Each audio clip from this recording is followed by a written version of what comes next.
Hey Midnight Fears, I love your channel. Please don't stop uploading.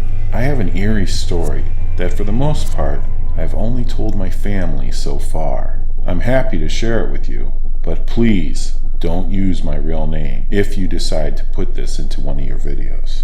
The cold was so biting, I could feel it in my bones.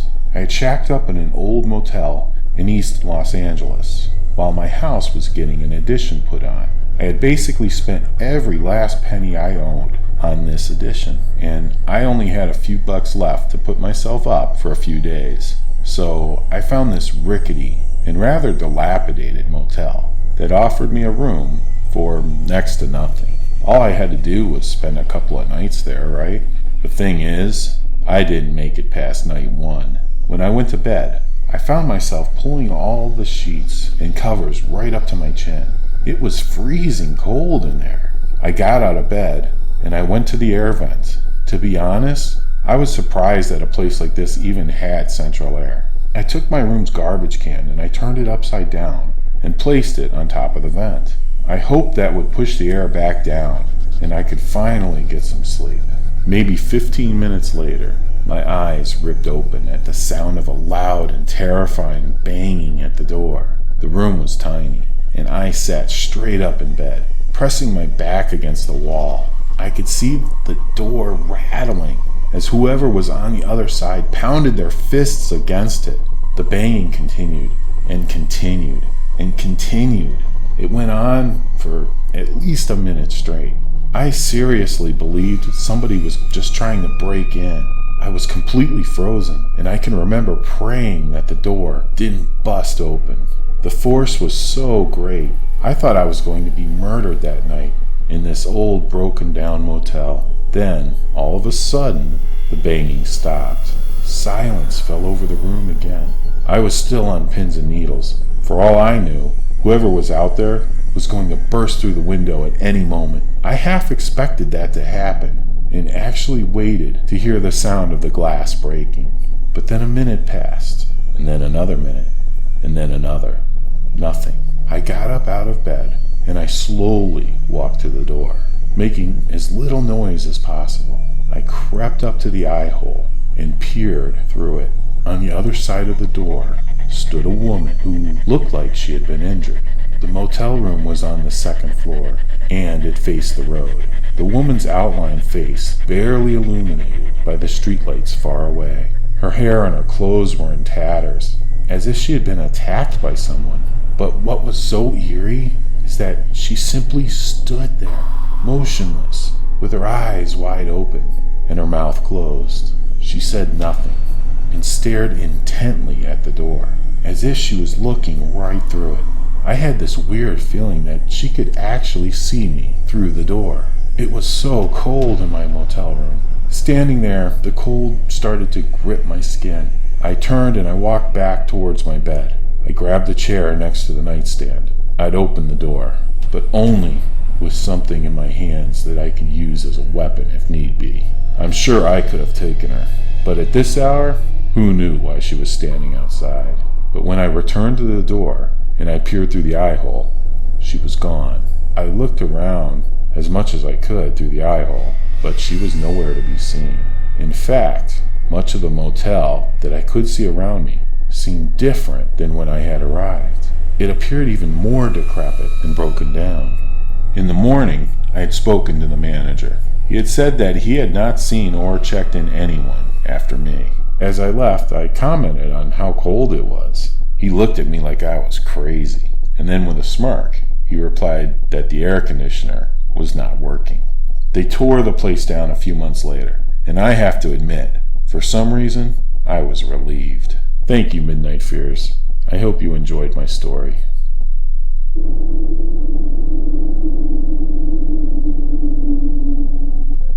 This happened to me around 2014. I had gotten home late from a night of trick-or-treating with one of my neighborhood friends.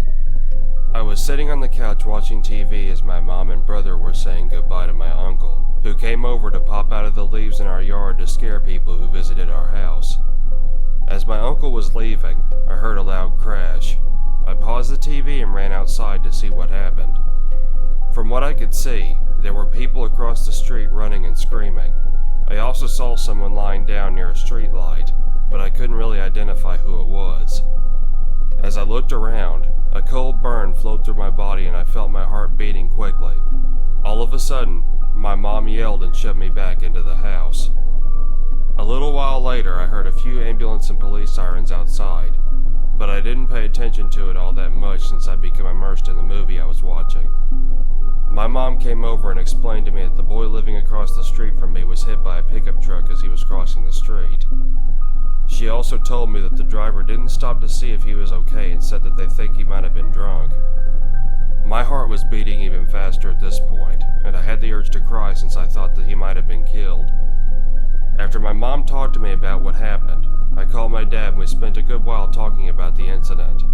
I felt a bit calmer, but I was still shaken up by it.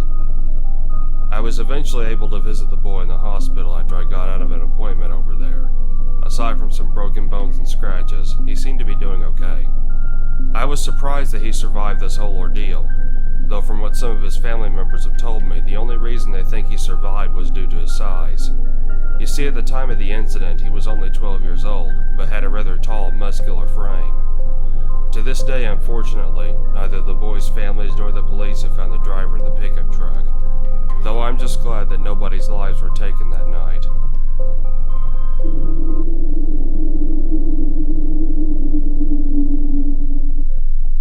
My dad was the coolest guy on the block, probably because he was one of the 3 black dads who lived in our town.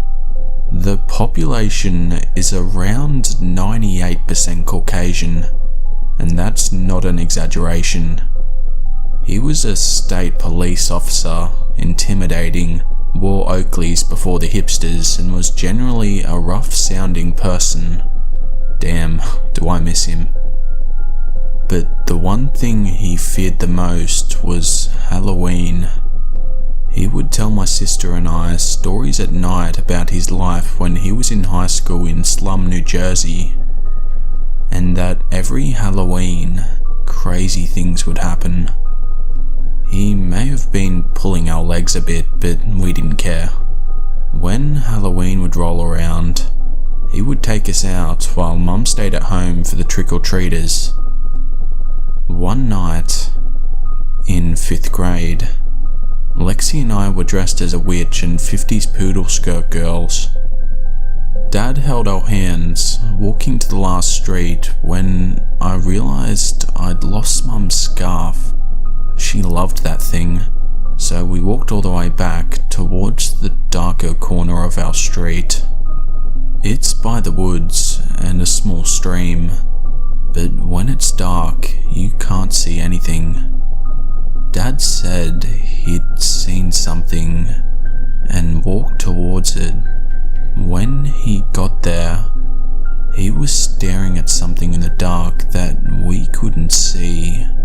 Lexi called out to him if he found Mum's scarf. He told her to be quiet and started crouching down, looking in the distance. For several moments we stood there, waiting. I could make out the scarf above his head, tied to a branch. He grabbed the scarf tied, still staring in the dark. He started backing away. Then Dad screamed and sort of shuffled backwards. It was a low, throaty scream like he was furious. He was swearing too, but I don't remember what. Whatever Dad had been staring at then bolted out of the trees and ran down the street, opposite of where we lived. It was a little child, probably a boy from his silhouette shape, in a black costume with skeleton bones on the front and a skull mask. When Lexi and I tried to go over and see what happened, Dad yelled for us to stay back. He got onto his ancient cell phone and called Mum to come pick us up. His next call was to the local police. We left before we could see anything, but the next day, Mum told us about the dead, skinned animals that had been found. By the time us kids could go look, they'd taped the whole place off and taken out the bloody animals. But there were stains on the pavement and the smell was pretty bad. The kids talked about it in school for a little while, and I was curious if they ever caught the boy. Nothing came out in the local papers though, and it was quickly forgotten. Eventually, Dad could have told me more, but it was the last Halloween we'd ever spent together. But I do remember him and Mum arguing for the next couple of days about never letting us go trick-or-treating again.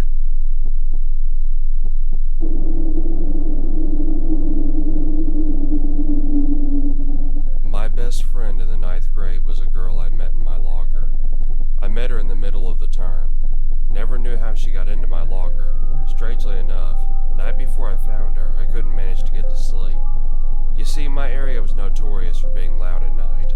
Disco parties, car alarms going off, that sort of thing.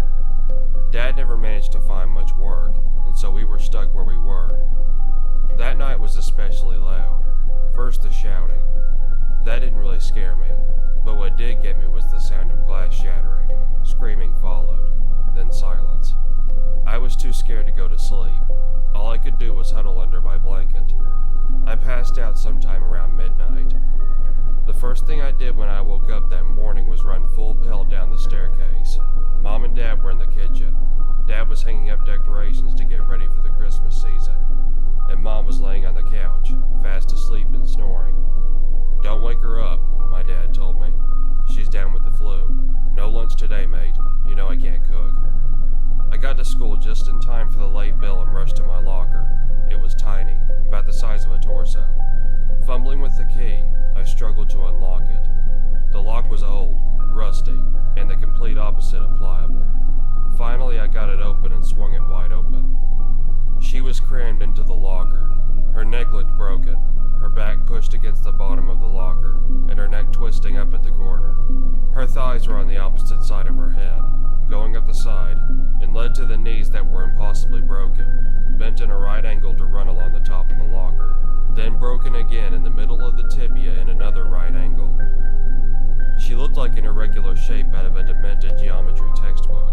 It made me sick to my stomach to look at her deformed, crippling shape. She didn't seem in pain. It surprised me more that she was alive. Stiffly, she turned her head to face me and blinked. "Hello," she said. I looked behind me. Dozens of students passed behind me. None of them seemed to care. I looked back at the locker. Her eyes were still on me, expectant. Her skin was bleached, her hair a solid dead black, like her eyes. "Do you need help?" I was still in shock. "No, I'm not the one who does." The minutes ticked by as we stared at each other, in a deadlock. "My name's Peter," I whispered. She just stared. I'm Peter?" I struggled to think of something to say about me. I struggled to latch on to any memory. My mind had become a haze. I couldn't focus. Usually I was good at coping under stress. I said the only thing I could think of. "I have a geography test next lesson that I didn't study for." Still staring. You look nice." She did, despite being broken and battered, crammed into my locker. Her face was beautiful, Asian somewhat. A smile slowly crept on her face. "Is it okay if I started, gesturing to the locker door. "No matter," she replied, the smile disappearing from her face. I closed the door just as the first bell for lessons rang. I did my geography test blindly. I didn't know a single answer. I didn't go to my locker for the rest of the day either. Didn't see her. I couldn't keep my books there anyway, and my mind was too hazy to remember anything but the present moment. The next day, Dad was still preparing the Christmas decorations. Mom was still sick. Dad said if her cold kept up, we might have to take her to a doctor. Before the first bell, I went to my locker once again. I slowly tried to insert the key into the lock. It was like trying to fit a thread through a needle. Gingerly, I swung the door open. She was still there. "Hello," she said once more. I tried to ask her questions.